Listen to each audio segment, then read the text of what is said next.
Hey guys, it's Justin or actually Dr. Justin Terry Smith from Justin's HIV Journal. Listen, it's been a while. I know I am still being acclimated to moving from the DC area to New Mexico. Living on 80 acres is very different from being in suburbanite of the DC area. So it's been very different. It's been interesting, and I like it. So I got a call from, I believe, the New Haven Pride Center, and they are the International Festival of Arts and Ideas was the event, and it was kind of like based around Pride, which I thought was interesting. So they asked me to be a keynote speaker at Yale University, which I was so surprised and so happy to do for them. It's a great organization, and I talked with I usually do a keynote speaker. It's usually me talking to hundreds of people, and this time they had a facilitator going back and forth with me, and their name was Ala Ajumar, and they're one of the co-founders of Black Lives Matter in the Connecticut area, I believe, and so it's amazing to me that we had such a good rapport and it's such a good time. I hope you guys like it. I'm gonna get into it. Because I know that you guys don't want to see me talking about the video, but you want to see the video. So, I hope you guys like it. Check it out. The International Festival of Arts and Ideas is created and produced on the traditional lands of the Mohegan, Mashantucket Pequot, Eastern Pequot, Schaghticoke, Golden Hill Paugussett, Niantic, and the Quinnipiac, in the land we all call home, Connecticut. We hope that from wherever you are, you take a moment to acknowledge and honor the native people whose land you are on and the history of the place you are in. The International Festival of Arts and Ideas stands in solidarity with Black and Brown communities and other groups who are targeted and abused by unjust systems of oppression. We support all movements working to decenter white voices and dismantle white supremacy. We are actively seeking to dismantle systemic racism, and we raise our voices with those in our community who are already engaged in this vital work. We commit to working alongside you to create transformative change in New Haven and in our global community.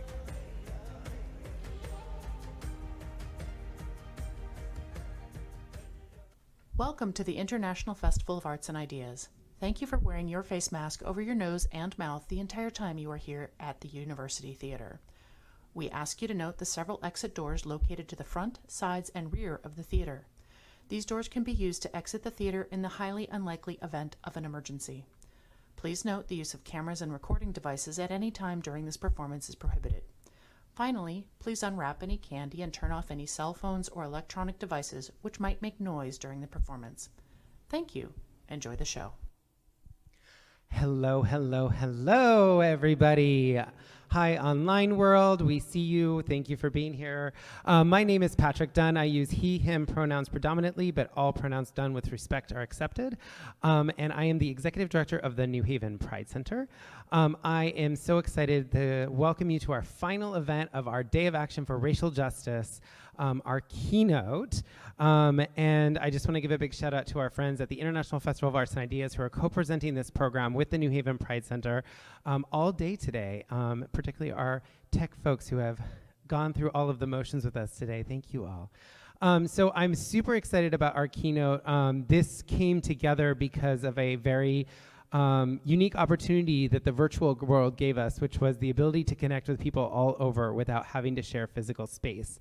So our keynote speaker actually joined us for one of our affinity spaces virtually a few months back, and we fell in love. So we had to fly him out here for this conversation. So I am super excited to welcome to the stage our moderator and keynote for our program Health Equity and the Queer Racial Justice Movement. So our moderator is Ala Ochumare, who is the Director of Youth Services here at the New Haven Pride Center. She's also a founder of Black Lives Matter New Haven, among many other incredible racial justice work that she does.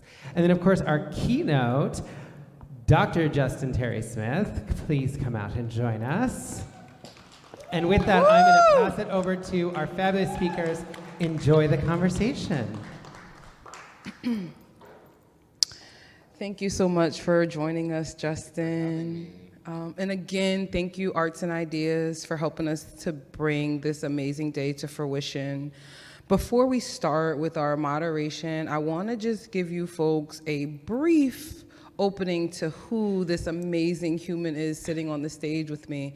And I'm going to give you a brief opening because I want you to make sure you run to his YouTube page.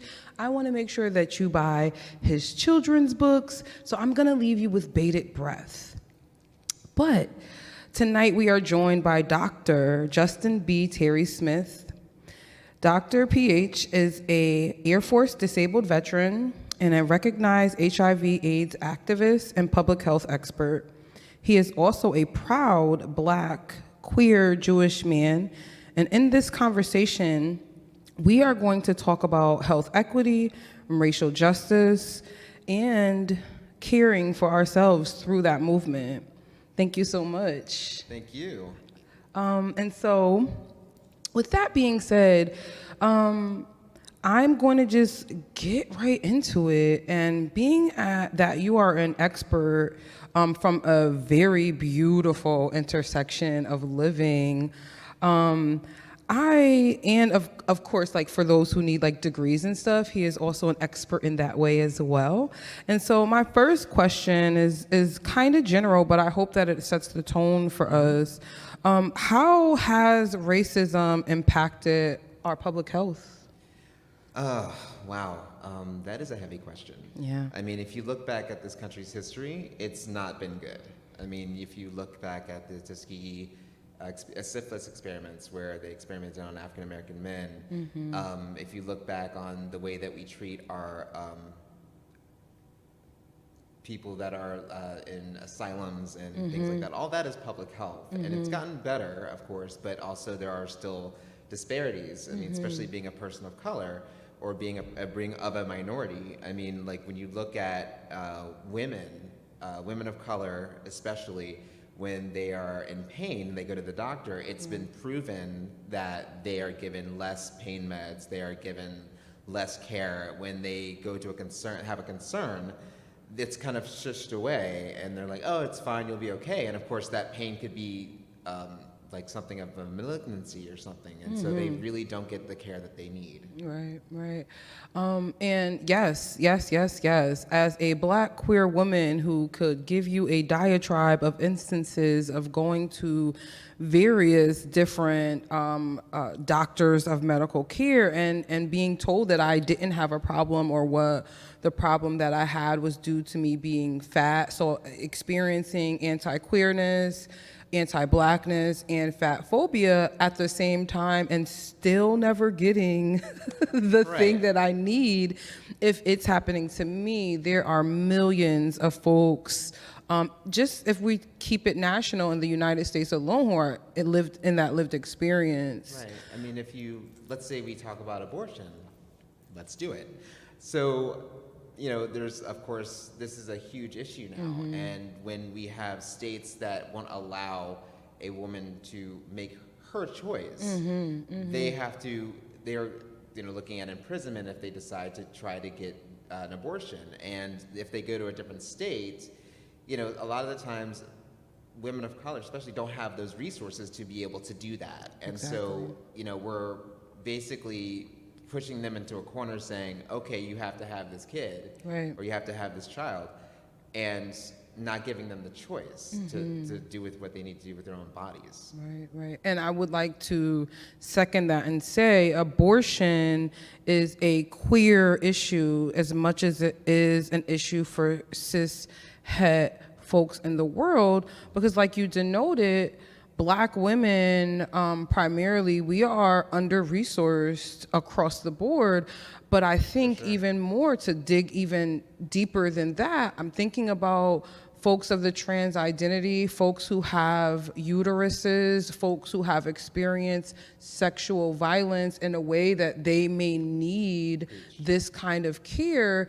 And not only are we making our timeline go back, 67, 70 years, where folks are literally having serious anticipation around, do they use unsafe measures? Right. It is absolutely polarizing. Right, and what really upsets me, one of the other things that really upsets me is that when these politicians decide that they're going to decide what a woman does, they're usually older white men. Right. And I was like, wait a second, hold on, let's just talk about that for a minute. Right. But like, we could go days and days and talk about that. But like, my thing is, you're making sure that these women could go to unsafe practices to try to get an abortion or try to have an abortion. And then you're telling us that you're going to cut these programs like WIC, like all those other programs that help women take care of their kids or people take care of their kids, but you're going to make them have kids. Right. Does that make sense to you? Because I don't understand that. It doesn't make sense to me as a parent who had to struggle to pay childcare. Now I have my son's going to college, but I'm now still paying childcare. Okay, I was going to say the childcare never stops. It never stops. But to think about the cost, some folks pay more for childcare than they do their rent. Yep. And so for a person who not only does not carry or gestate a child, but also someone who has never been of that particular economic lived experience, making decisions for a multitude of people is definitely a public health crisis. Right, and I'm like, where's the sense? Right. Make it make sense to me. Right, make it make sense. It's the math ain't mathin', as we say. It's not mathin'. And that, I don't know if you know, but here in Connecticut, and I was part of the push to get racism declared a public health crisis here in Connecticut. And what we see now in this next year, this past legislation session, is we still see a rollback. Yeah. Or we see what I call shadow policy, shadow laws, where it's on paper, you kind of get a glimpse. Vague. Yeah, it's super vague. And then I also see how Connecticut has passed some equity policies and laws to protect folks' identities and lived experience so that not only can the doctors and the patients who need to receive gender affirming care and or abortions, but they're not able to prosecute them once they return back to their state. Yeah. But I feel like there's something left out about the transportation. How can folks get here if they're from, some Texas, Mississippi, and Connecticut? We welcome you, we want you here. However, there is still an economic burden on those identities, which again is a public health crisis. Right. And I mean, coming from where I came from, how I was raised with a certain amount of privilege. So I never really had to worry about that until I actually became a part of my people and actually started really, really entrenching myself as an African American, as a Jewish man, as a bisexual man, all those things. And I was like, wow, so the struggle's real. And then that's when I decided, public health. Yes. I should do public health. Yes.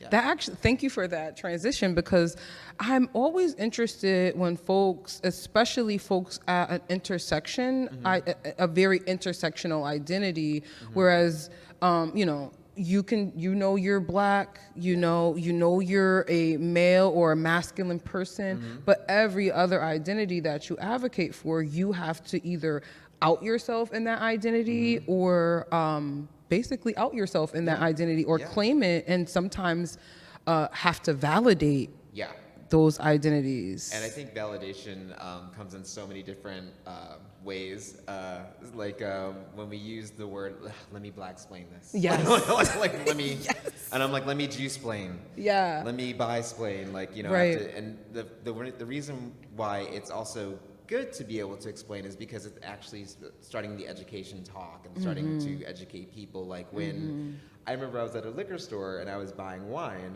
and it was Manischewitz, and I knew it. And there's two men in front of me, and the next register over said, "I can take you." And I went over and I said, and the guy said, "Manischewitz." And I'm like, yeah, I'm Jewish. It's for Shabbat.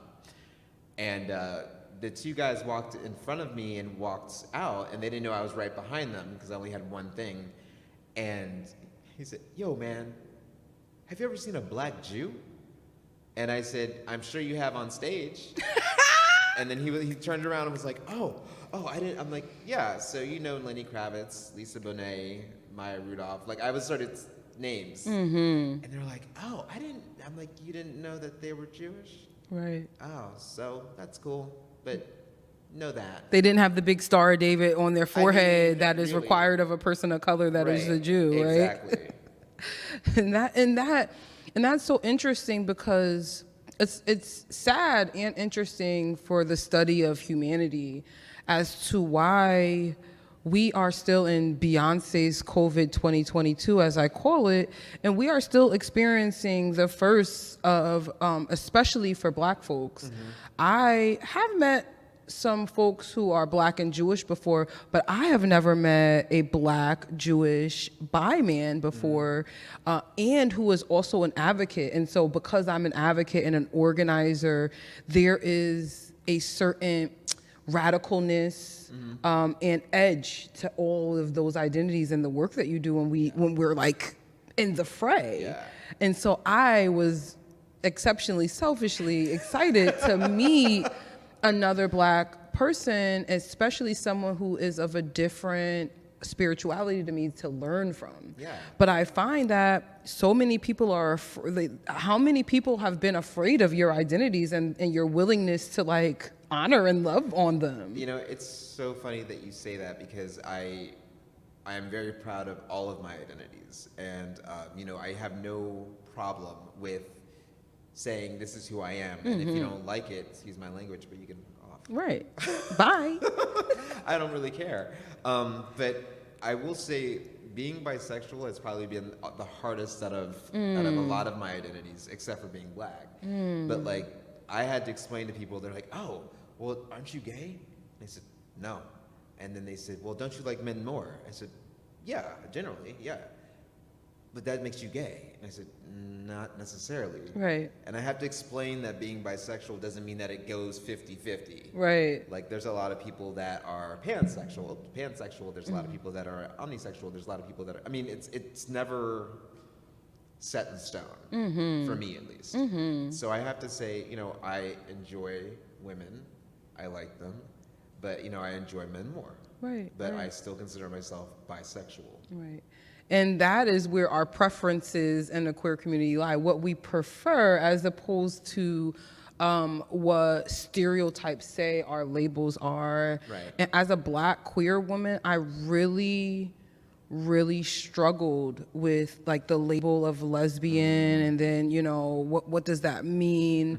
Because I also was finding out language for my non-binary identity, and I didn't know that there was a thing called non-binary. Right. I just thought that, you know, some of the things that I would get in trouble for, but smashing gender norms as a young person, I thought that I was the only one who looked like me, or that something was wrong with me. And I knew that I was queer, but I didn't know that I was non-binary. And so up until maybe even 3 or 4 years ago, once I was able to come back and think about that, I was like, oh, wait, this is what it is. It has nothing to do with who I want to lay with. It's about how certain aspects of gender don't match up to how I match on the outside, or what my pronouns are, and things that I don't actually think should be tied to gender.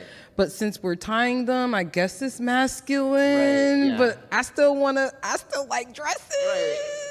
But I love boy clothes. Right? And it's like, how often do, even as adults, like we're you know, we made it, we're adults, we're out here, and we're still finding new bits and pieces of ourselves. I know, and it's also amazing because what I want to definitely say is the younger generation is actually who schooled me. Same. So, I mean, like, I have 2 kids, and London is my daughter, and Tavis is my son. Hi, guys. And my daughter identifies as trans, and my son identifies as gay. But like, so I've learned so much from her, especially because I did not have really a lot of experience with the trans community. And so she's definitely opened up my eyes about what I shouldn't say, what I shouldn't do, blah, blah, blah, blah, blah. And I do definitely want to thank those guys, those people, my children, so much for giving me the education. I say the same. My birth son identifies as a cishet male, and my children in our community, my gabies, are a beautiful diaspora of queerness. And one of my kids taught me the term asexual. Yeah. And it was, we made a queer camp, and we were second day of queer camp, and we were talking about our identities, and they are like affirmed and know who they are. Yeah, and so they were so like asexual, and I was like, what is that? Yeah. And I don't have the ageism thing where I can't ask a young person, like, can you tell me what's going on? Like, I want to make sure that I'm not going to be organized against after I teach you how to organize. Right, exactly. And we had such a beautiful conversation, and I saw a queer spectrum that steps outside of LGBTQ, and we were dealing more with that plus. Yeah. And I was like, oh, hey, that plus side, I get that. I think I might be over there in the plus a little bit, right? And I think that as we get older, and of course, there's going to probably be several more alphabet soup, from that label is like, wow, okay, so there's going to be something new. There's going to be a new community. There's going to be new this. There's going to be new people, different people. And I really definitely want to reach out to my generation, Generation X, because we're the best. But millennials out here, we're the best. but really, really take the time to open yourself up to learn. Because I've had to step up to my parents a couple times. Because yes, the boomers. Sometimes. Hey, boomers. Sometimes I I gotta gut punch that ass. Right. I'm like, hey, you can't say that. Right. And I've had to tell my older generation, saying, please stop putting your heterosexual normatives on me and my husband. Right. Like, this is my husband. I'm his husband. We're both men, and so we identify as male, and this is what we are. That's it. But it's just very interesting that each generation has to educate the other generation. Yeah. And actually one generation has to be open to it. And that's when I say, people are like, oh God, I hate this generation. I'm like, well, our parents were kind of saying the same thing about us. So, I mean, you can't hate them. You just have to love them. And if they would, then this world would probably be a little bit better. I always say when folks, especially my age, say that they hate this generation, I'm like, why? We were all kids when we had this generation. We were all teen parents. What is your problem? What is wrong with you? Do you not remember what was happening? It was like 3 days ago. I do. And my dad said something to me. It was so funny. He was like, I don't really, my mother was definitely somebody who wanted to push to have grandchildren, right? My dad was like, you don't have to have children. And I'm like, why would you say that? Right. And he's like, well, the way the world is, who wants to raise children in this world? And I said, I see your point. However, I'm gonna adopt. Right. So we adopted our kids. Yes, and that's beautiful. Thank you for that. And so we've been off of my script, but we're gonna get back on our script because I just really love being with you. That's what he said. And she said. They said that. Yeah.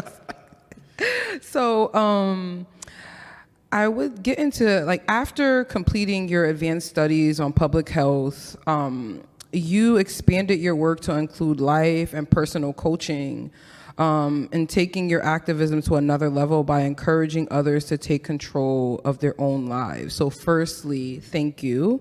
As a fellow life coach, I understand the very big work that is and the decentering of oneself that takes. Yes. And we're queer, so we like to be the main character, so we have to do some work. But my question is, can you share more about your journey in realizing that you needed to connect your public health work to the health of the public by becoming a personal coach? Yes. Luckily, I'm heavily influenced by a good man named Dr. Philip Terry Smith, my husband. also a doctor. We love that. Also a life coach. And we love Black queer love. Yes. So I commend him for putting me on that path because I've always been that kind of person that just wants to help people. So I always look for ways to be able to find a different direction. Or I'm like, okay, so I have a public health doctorate, right? So it's like, okay, so what else can I do? Like, I've pretty much done my academics. I'm not going back to school. Like, this is the 5th and final degree. I'm looking right in the camera. So, I'm not going to Yale University, I'm sorry. So, I've got the grades, but I don't have the energy. I don't blame you. And your school seems hard, so I don't know. It depends. Some of the schools don't even have homework, I found out. Some of the schools, like, but we'll get into that. Just take theology. They don't get any homework. Oh my gosh, no homework? No. Okay, don't do that. 'Cause I'm I'll sorry. sign up for a degree program. Listen, do law with me. We'll be fine. They don't get homework either. But life coaching really, it does help, and it's on a different kind of level, right? So I'm still doing public health, but it's usually like on a community-based level, right?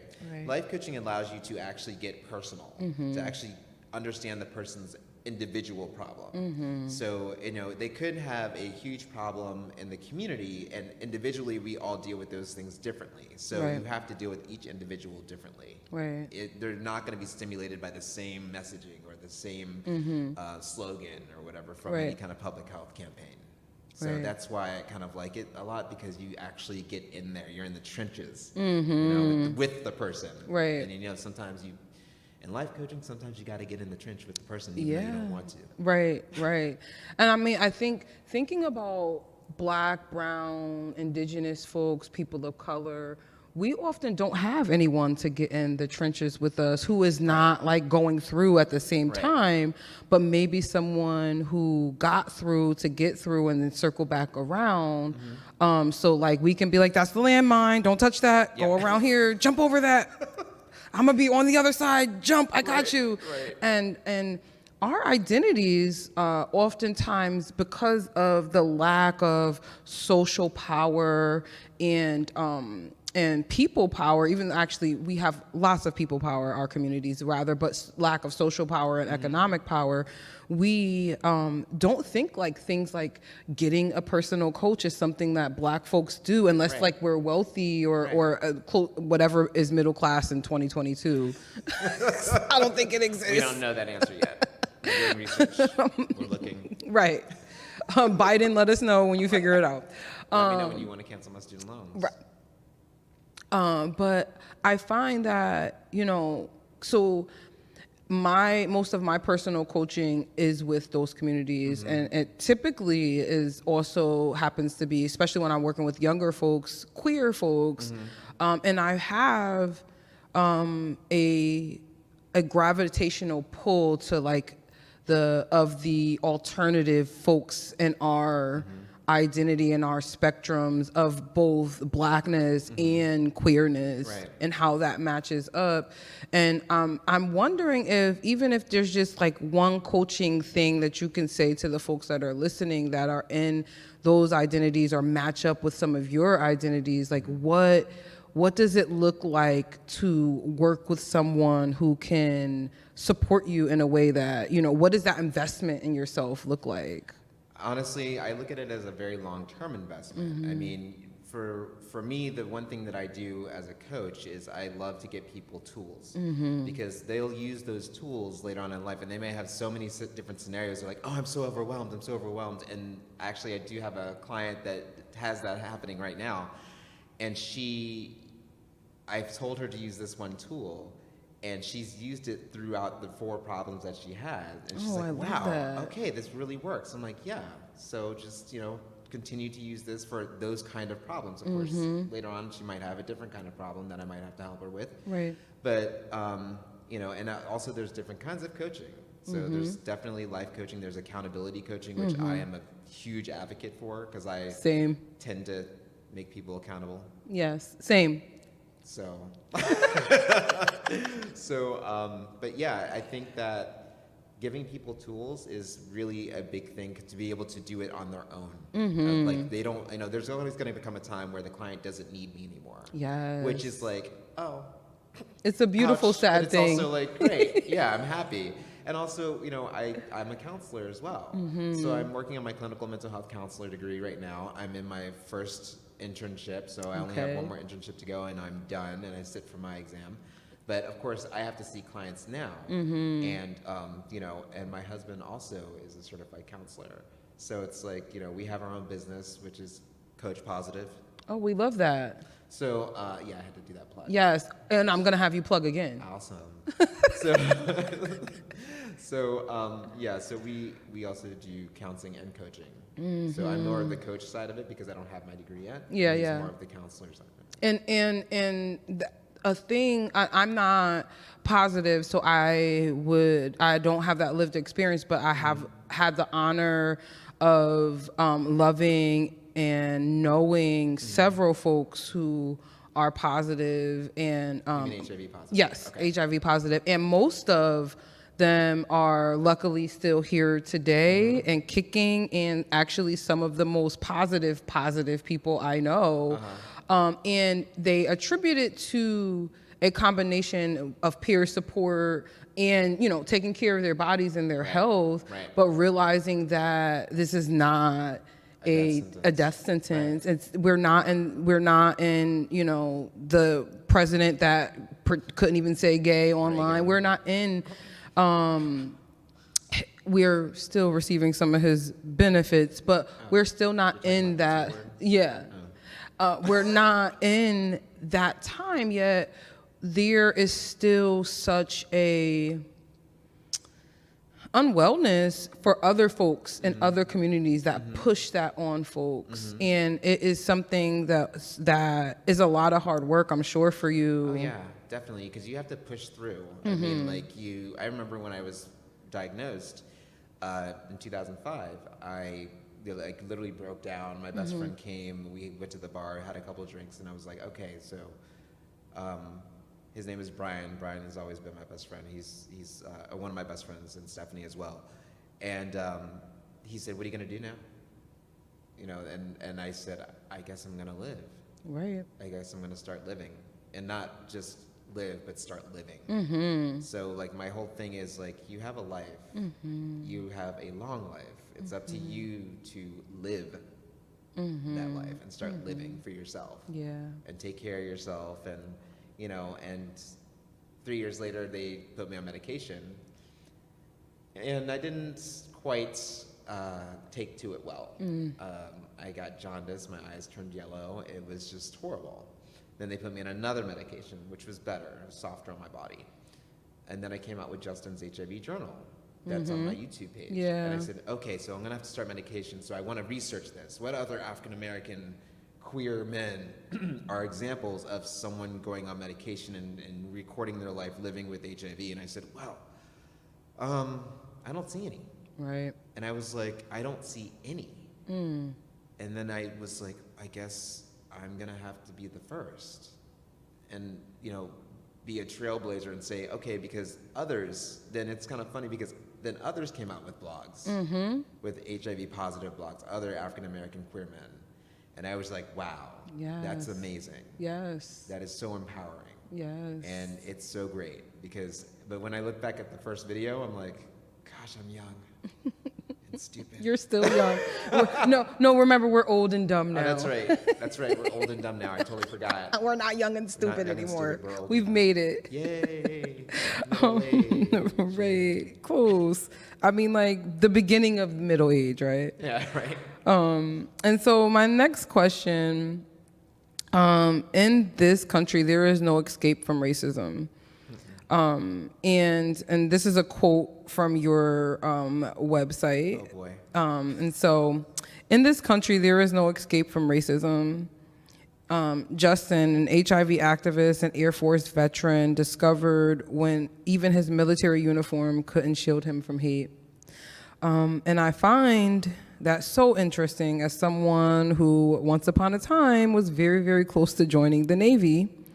And a trip to Pensacola made me realize that although I was not visibly queer, I knew I was out with my friends at that point. And I knew that coupled with being Black and a woman, and then someone figuring out that I was queer made me change my mind. And so I have my own particular thing about the military, so we won't get into that. But I find that it takes so much courage to have intersectional majority minority identities and enter into the armed forces. And so for those of the Black and brown kids and indigenous folks who, no matter what I think, are wanting to and maybe going to join the armed forces who are also queer, is there something that you can share with them, a golden nugget, a Easter egg, or whatever it is that they call them for survival in the armed forces? Well, things are a lot different now than when I was in the military, because I went in under Don't Ask, Don't Tell. And that was, of course, detrimental to all of us that were queer in the military.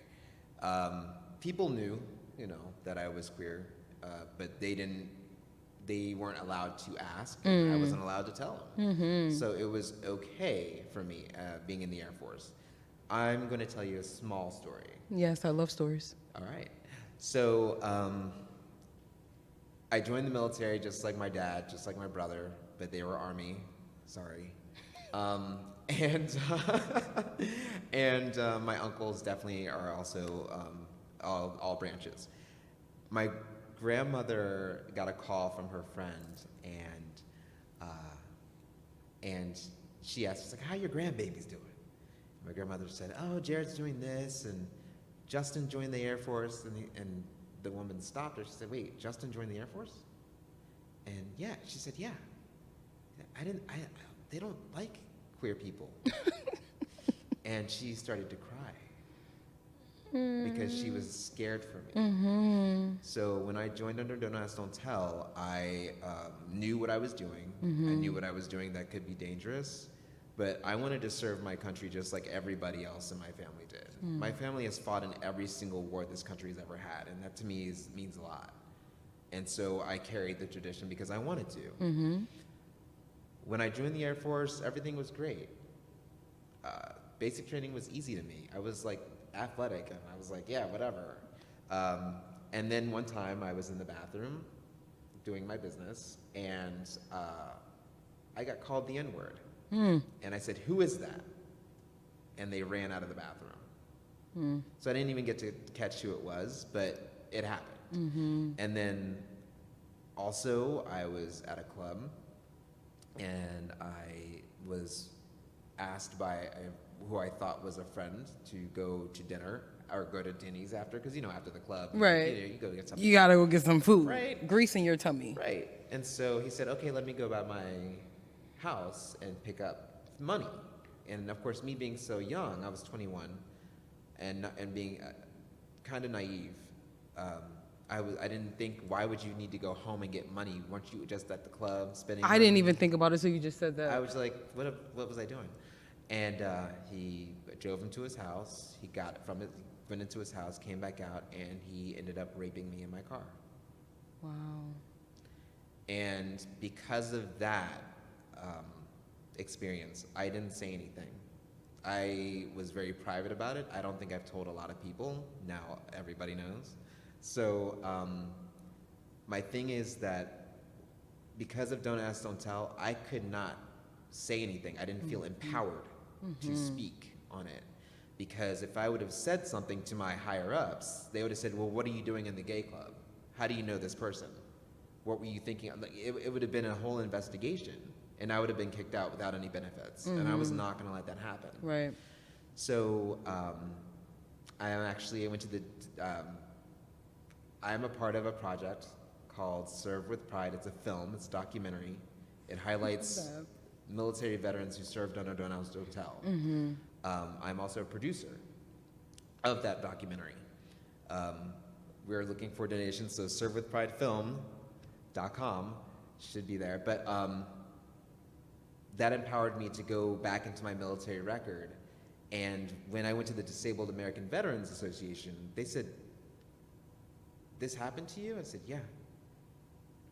Go through your military medical record and see if you've mentioned it at all to any psychologist or anything. And the second to last page, as me and my husband were looking through it, it said patient presents that he was attacked in Washington, D.C., went to Howard University Hospital for treatment, and then went to the base hospital for an STD check. So I had to find a 20-year-old police report. Wow. I had to find a 20-year-old rape kit. And then I had a witness write a statement who was there with me at the police department and at the hospital, holding my hand throughout the rape kit, which is a very painful experience. And I found those things.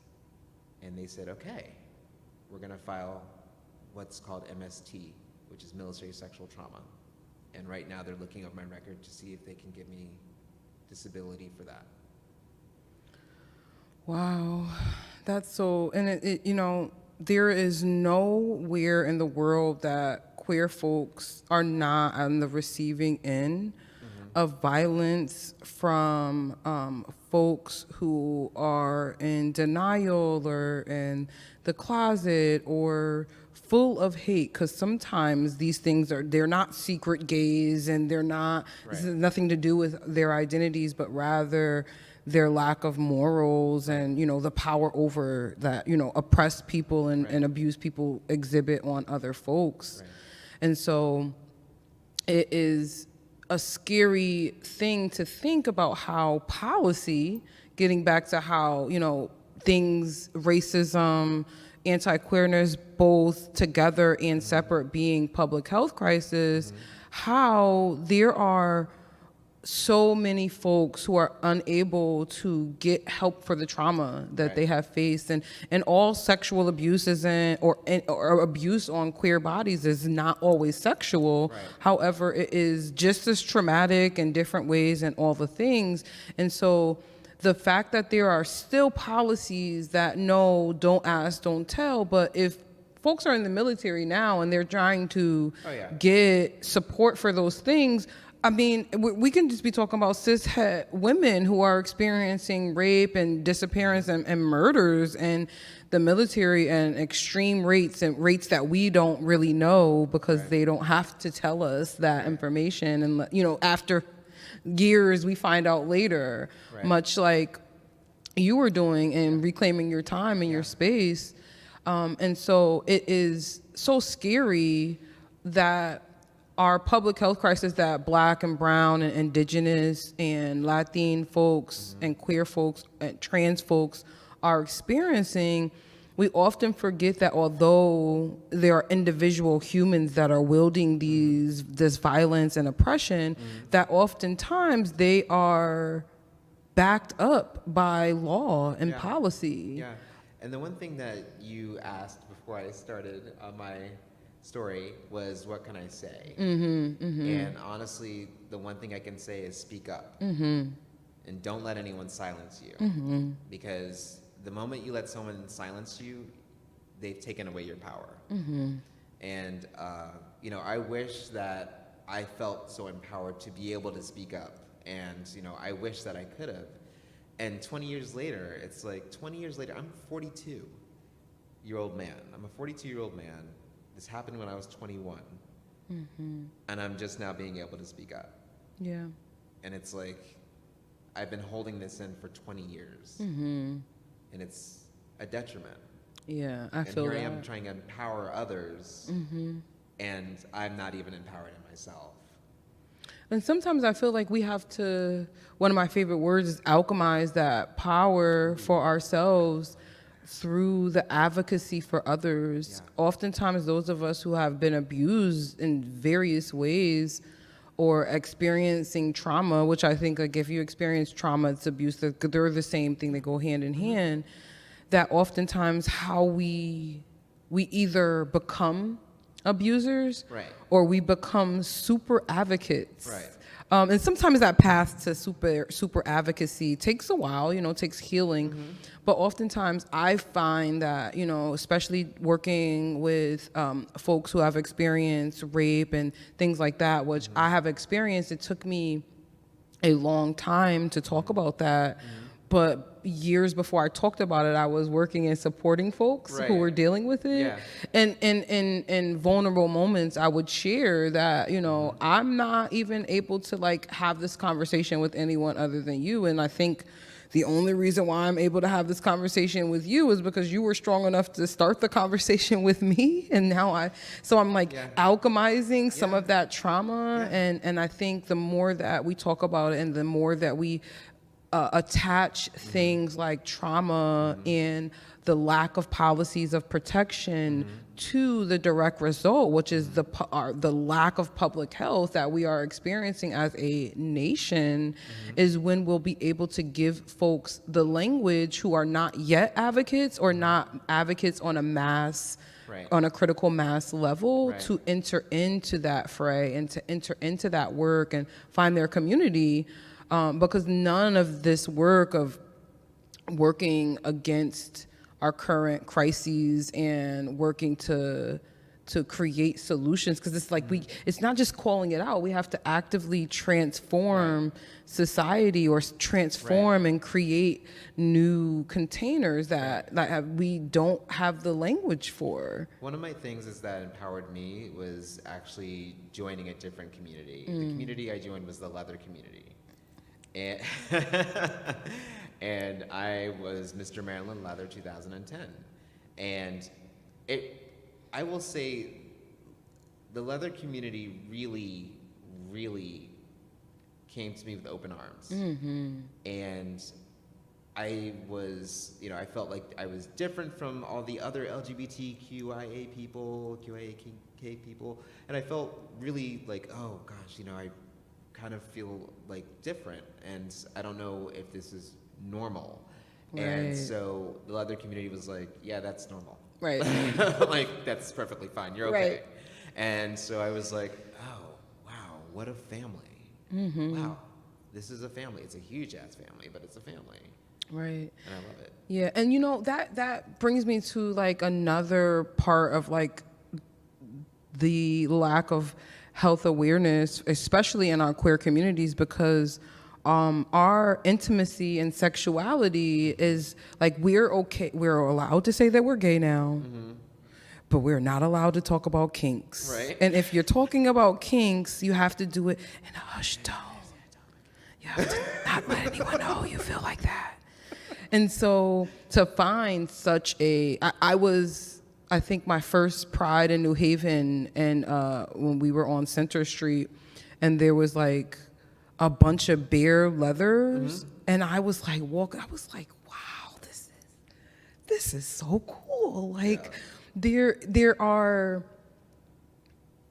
parts of our community that even sometimes we don't know about, because still our kinks are turned into fetishizations or used against us and criminalized in a way that unfortunately creates an unwellness for I think the straights are really dealing with their need to acknowledge their kinks internally, but because I feel like we're all a little queer. But I find that, you know, seeking to normalize things like sexuality and sensuality and intimacy, and knowing that they're the same and different, and knowing that our exploration of power and kinks and all of those things are deeply tied to our being forced into the darkness and being forced to lose and let go of parts of ourselves in order to like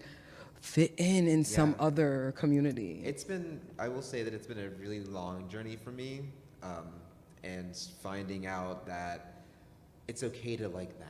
It's okay to like that, because as you're being raised, you're told, no, you can't do that, because it's against God. The Bible. You have to say it with the Jesus voice, the Bible. But, you know, and then you realize, like, okay, so you know what? I'm going to be okay with going through this path. It's going to be okay, and I'm not going to let people judge me for it. So that whole religious persecution thing, like when it comes to having somebody hit you over the head with their religious book, it's like, wait, I don't even belong to your religion. Why are you, I don't understand that. Right. Like, how is this, and of course this is, in this country we have church and state. We would like to think that, but some people don't understand that. But, you know, they're like, oh, that's not the Christian thing to do. I'm like, well, but I'm not Christian. Right. But you're going to tell a woman what to do with her body. Right. Because the Bible says so. And if you look into the Bible, it's never there. Yeah. And it's never there, y'all. Right. And then I said, well, you know, my faith, that having an abortion is okay, especially if the woman's life is in danger. Like, but there's some people that say, I don't care, she should still have the child. I'm like, you're gonna put her life in danger because you want her to have this child. Right. I would like to make it make sense, but it doesn't. Right. I always think about folks who are like single parents and, you know, single gestators. And if they die, who is going to look out for that baby that, you know? That goes in the programs that they cut. Right. But they don't. Oh, wait. Oh, that's right. Right. That's a problem. Yeah. I want to pivot really quickly because I want to make sure that we make space to talk about your children's book.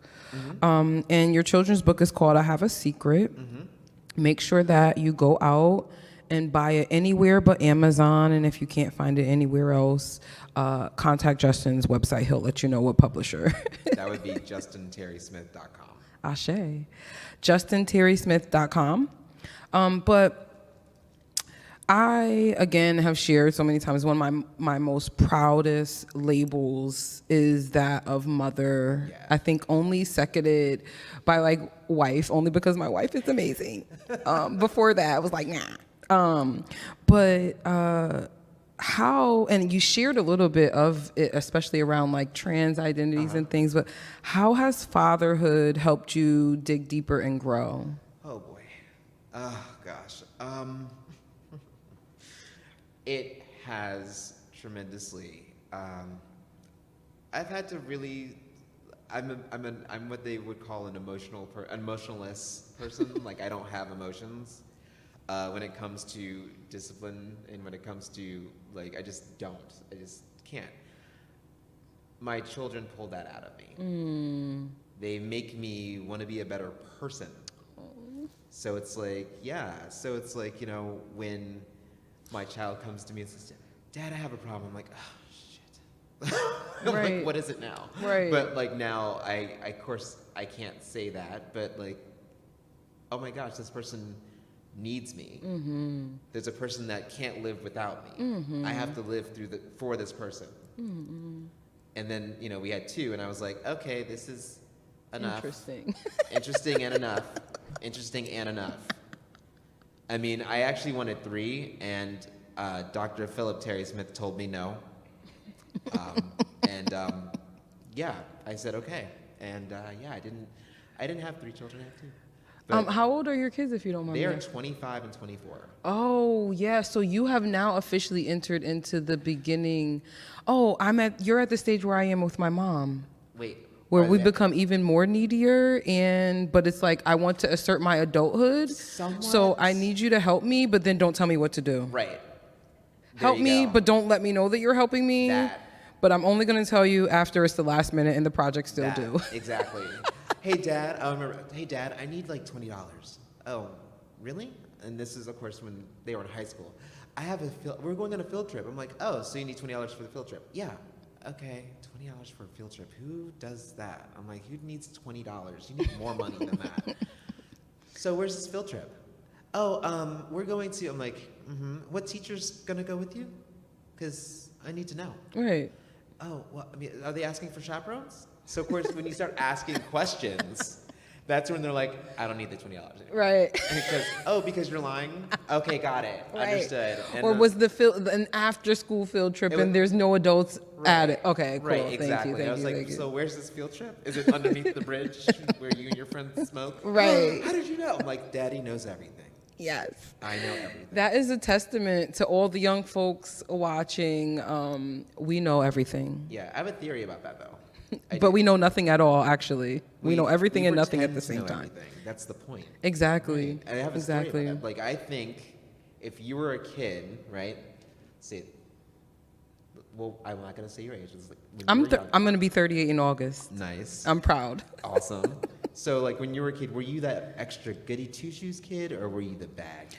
I was the direct middle of that. Like, I was good until I didn't want to be, and then my mother would be like, and the older you know what it was? I think I used to be like a kind of people pleaser, and then when I started as like, but my mother said it started when I was like 4, so I only people pleased for 4 years, and then I started to advocate and organize against her from that. I've been an organizer since I've been like 4. That's funny. But yeah, I was like always, those are the ways that I'm binary. Like I'm either like totally with it or totally against it. And then, you know, I find that there's a spectrum when it comes to like humanity and identities and things. But when I was a young person, you just would never know. It'd be like, we're not doing that. And I'm like, okay, we're not doing it. 3 days later, I'm doing it. Yeah, I was not good. My dad probably took away my privileges probably every week of my life. Still sometimes does. But I'm 42-year-old old, okay? But like, so I was that kid, but then, so when you start having kids and you've already been that bad child, right? When you have kids and then they start trying to be bad, you catch them. Right. Because you already know where their head is at. You already know what they're thinking. Like, Yes. I remember my daughter, she snuck out and, this was dumb of her. This is really stupid. We have an alarm on the house, and she opened the back door, and it went beep beep, and I guess she thought it was so late that I was asleep, and when you're a parent, you just don't sleep. It's just a thing. It's done. You just don't. And I heard it, I was like, is she trying to... And then I kind of went and looked over at my window, and there she is, jumping over the fence. And I was like, oh, you know what? Okay, all right, since you want to do that, I'm gonna lock the door. I knew you were gonna say that. I locked the door. she's like, and I can hear her struggling. Like I was like, 'cause I waited like 2 hours for her, because you know, I'm my dad. Right. So she's struggling, and I'm like, and I come downstairs and I said, what's wrong? And she's like, can you? I'm like, oh, no. No. And she said, what? And I was like, no. And then, so what I did was I said, girl, go around back, go around the front, you know, jump over the fence again. Right. And go around to the front. Mm-hmm. And then she came to the door. I said, so, where have you been? You smell interesting. Not weed. I was like, you smell interesting. She's like, yeah. I'm like, where were you? And she's like, well, I was with friends. I'm like, you have no friends. Where were you? Like, and of course she does have friends. But I'm just like, trying to, through my anger, trying to put in humor. But she said, I was at the neighbor's house and blah, blah. Oh, which neighbor? Right. It's 1 o'clock in the morning. Right. So I go to the neighbor's house at 1 o'clock in the morning because since I'm up, you have to be up because our kids are stupid. So I knocked on the door and she's like, hello, Justin, what? So London would like to tell you something.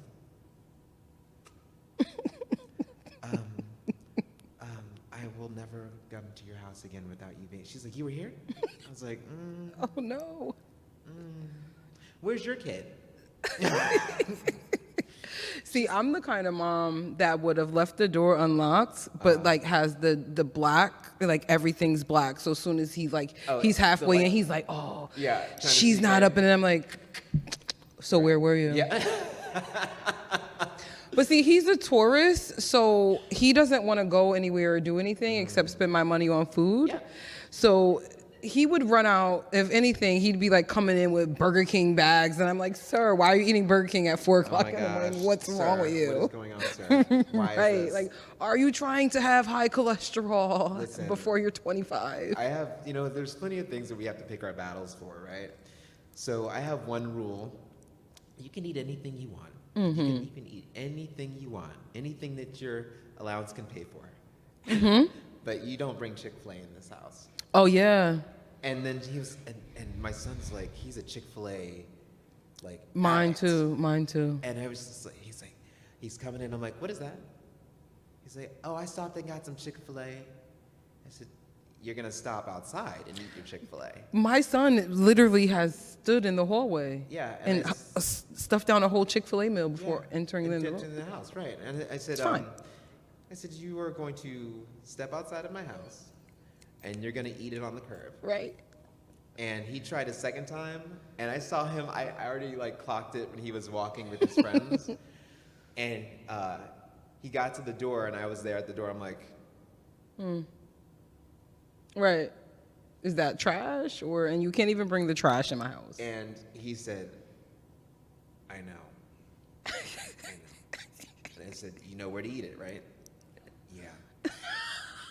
And his friends were like, what's wrong? Like, my dad won't let me eat Chick-fil-A in the house. I'm like, yeah, I won't. So go ahead. I call it the Michael Jackson voice when it gets really low. Yes, I know. I didn't do my homework. No, I didn't do it. And you don't really get any eyesight. My son is just like, he gets like, and he's a Taurus, so he can either be like super up or super down. But like, he'll be in the middle of up, and I'm like, did you clean your bathroom? No, I didn't clean my bathroom. I'm like, totally get it. What did you say? Yeah. My children, what I love about them is they make me think differently. Like, they make me. Like, and so it's not even an option of wanting to. Right. It's they make me. Like, I mean, they test me to see how far I'll go. They don't anymore because they know I'm crazy. I'm the crazy parent. My husband's. I'm the crazy parent he's too. the good cop, and I'm the bad cop. I'm the good and bad cop and the crazy parent. Yeah. Oh, My wow. wife is That's just a great combo. Yeah, she's just like, actually, no, he did take out the trash after I yelled for 20 Right, minutes exactly. and stopped. No one does anything in here. Rah, rah, rah, rah, rah. Oh, I'll tell Knocking you- stuff over. Then she'll be like, he took it out 2 hours ago. I'll tell you a really cute story. So I had to go get my son, and he knows where I had to get him from. But we're not gonna embarrass him too much Just a little bit. until now. So I had to go. I was like, "What are you doing?" Like, of course, I said, "Get in the car." Like, I was like, of course. And when I realized that as a parent, you realize the first time when you have to leave work to get your kid. Oh, no. I'm like, my parents were this pissed off at me? Like, shit. Sorry.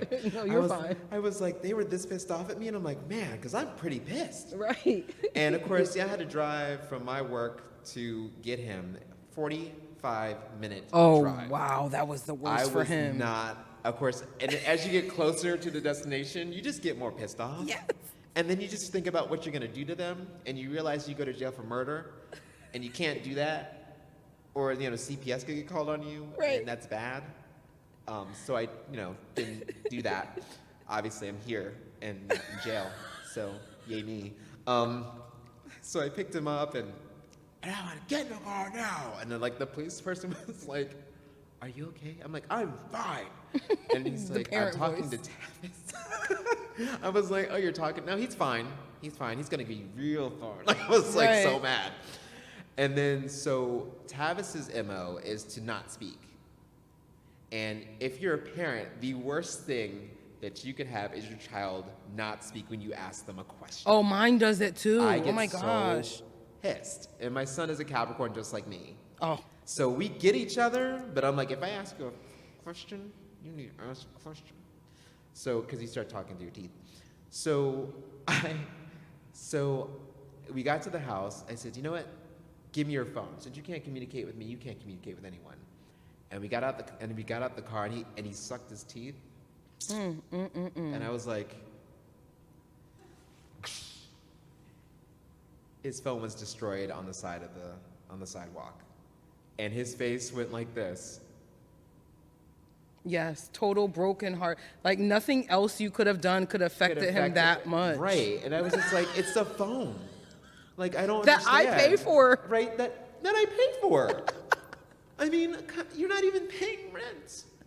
I mean, you are 18 and you don't have a job, but whatever. Right. So I smashed the phone, and his face, he actually started crying. Oh no. And These I was like, newfangled kids. And I was like, you know what? I don't care. I was like, I don't care. Clean this mess up because you messed up my day. So this is the only mess you can clean up. So clean this up. And he, poor thing, got a piece of paper and just started scraping his little phone pieces. pieces on the phone. And then he went up to his room, didn't say anything, put the crushed phone next to him in the fetal position in bed, and just watched the phone. And I was like, I think I just caused my child trauma. Like, I think I just did. You definitely gave him a core memory. And then I realized, I was like, it's dinner time. Do you want anything to eat? Oh no, not the parental makeup because you felt so bad. And he just looked at me like, no. Right, and then like where our feelings are so hurt after. Still looking at the phone. I didn't have dinner that night, and then I told my husband what I did. It's like, yeah. And I felt all empowered as a parent because I have a right to crush your dreams because I'm a parent. So I No, kids, no. That's actually not true though. But so I felt all empowered. I told my husband, he's like, that's great, Justin. I'm like, why are you saying it like that? Like, it wasn't great. I thought it was great. He's like, now we have to buy him a new phone. Right. And I was like, you mean like a cricket phone? I suggest buying him a flip phone. And my husband's like, Justin. I'm like, okay, I'll buy one next week. He'll just be without it for a week. It'll be part of his punishment. Oh, parents and children and all the things. But we are closing our time. I know. It feels like we've only been up here for like a couple of minutes, right? Feels like we've been friends for like years. I know. We're going to be friends for years. You're stuck with me. But I would love again, thank you to Arts and Ideas for helping make this beautiful space happen. Thank you, Patrick, for bringing this beautiful human into my life.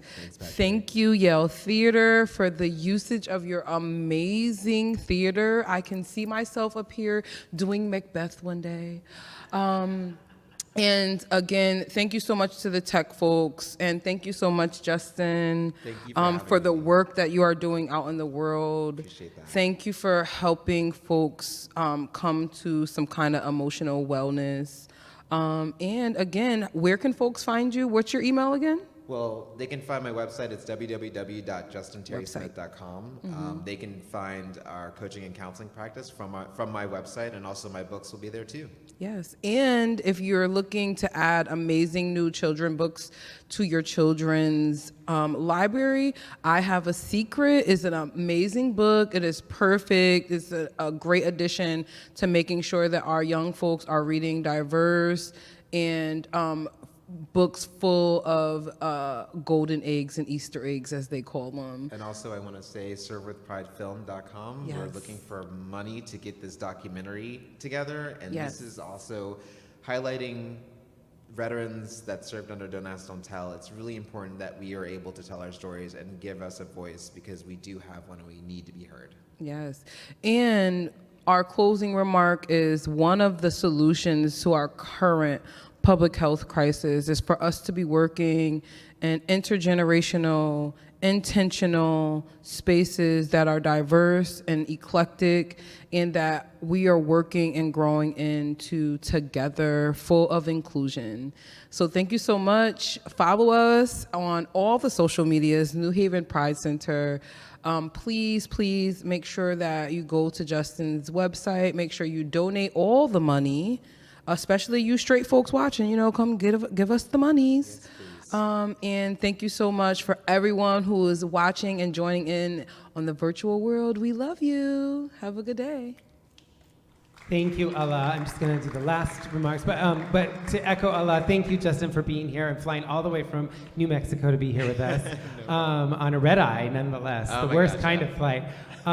But again, thank you, Allah. Allah is many things at the center, including our Director of Youth Services. Allah was also one of the curators of today's program, so working from dawn till dusk to put this together. So thank you, Allah, for all that you do in our Thank you, community. Patrick, for all you do.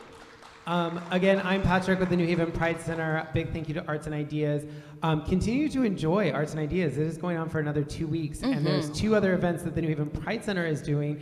The first is a walking tour next weekend of downtown New Haven's queer history, and the second is the closing night performance of the festival, a dragtastic journey, which will be a drag experience that is somewhere between Lord of the Rings and Captain Planet.